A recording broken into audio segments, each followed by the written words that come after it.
नांदेड जिल्ह्यात बस स्थानक व शहरात प्रवास करताना महिलाच्या गळ्यातील व पर्समधील सोन्याचे दागिने चोरीचे प्रमाण वाढल्याने चोरट्यांचा शोध करण्याचे पोलीस अधीक्षक श्रीकृष्ण कोकाटे यांनी स्थानिक गुन्हे शाखा नांदेड येथील पोलीस निरीक्षकांना आदेश दिले होते।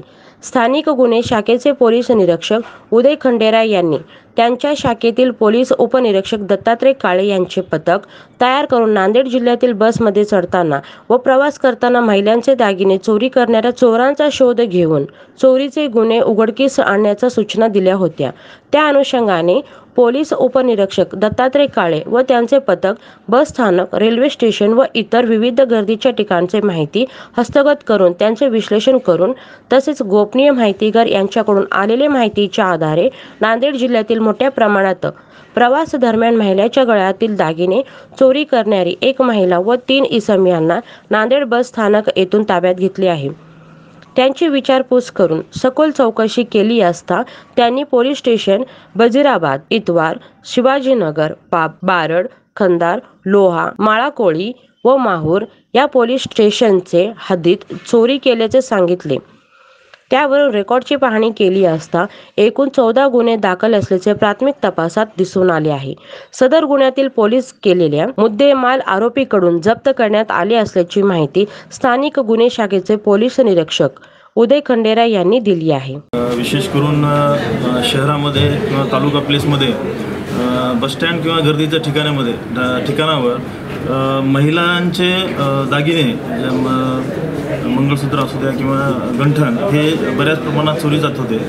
त्या असे बरेच गुन्हे नांदेड जिल्ह्यामध्ये दाखल आहेत। त्या अनुषंगाने माननीय SP साहेबांनी स्थानिक गुन्हे शाखेला सदर घटने म्हणजे गुन्ह्यांचा उलगडा करण्याबद्दल आदेश दिले होते। तर त्याप्रमाणे LCBची एक टीम तयार करून सदर गुन्ह्याच्या ह्या मोडचे जे आरोपी आहेत त्यांच्या शोधाबाबत त्यांना आदेश करण्यात आले होते आणि त्याप्रमाणे यांनी बऱ्याच अशा गर्दीच्या ठिकाणी किंवा बस स्टँडला व्हिजिट करून त्या ठिकाणची बरीच माहिती घेतली आणि त्यानंतर आम्हाला एक लेडीज ज्यांचे नाव आहे दुर्गा हातावणे, हे 28 वर्षाचे आहे, हे राहणार देगलूरचे आहेत आणि त्यांचे इतर जे त्यांचे मामा आहे हिवराज उपाध्याय आणि इतर त्यांचे 2 साथीदार आहेत हे आम्हाला नांदेड बस स्टँडला मिळाले। आम्ही त्यांना ताब्यात घेऊन चौकशी केली असता तर त्यांनी अशा मोडसचे बरेच गुन्हे केल्याचे निष्पन्न झाले।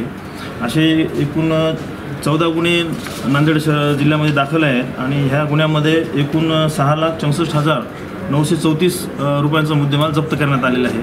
एकूण 14 गुन्हे आहेत आणि याच्यामध्ये सोबत इतर कोणी आरोपी आहेत का आणि इतर गुन्हे अजून त्यांनी केलेले आहेत का त्याबद्दल तपास चालू आहे। या सगळ्यांच्या कडून एकूण 14,934 रुपयाचा माल निष्पन्न केलेला आहे। हे जे आहे ते मेजॉरिटी देगलूर चेन काढून कापणे आणि ती हँडओव्हर करणे पुरुषांकडे आणि पुरुषांनी ती पळवणे अशा निष्पन्न केलेली आहे। त्या गँगमध्ये जे व्यक्ती अटक करतात बसस्थानकात चोरीचं प्रमाण जास्त आहे, ह्यांचा काही संबंध आहे का इथल्या चोरीशी? बसस्थानकात त्याचे सामान चोरणे अशा प्रकारचे आहेत। त्याच्यामध्ये आपण यांचे आयडेंटिटीज डिस्क्लोज थोडं सतर्क करू इच्छितो। आम्ही लवकरच मोटरसायकलच्या अनुषंगाने सुद्धा एक मोठी गँग आणखी मुद्देमाल त्यांचे इतर साथीदार पकडल्यानंतर आपल्याला निष्पन्न करता येते निष्पन्न केलेली आहे।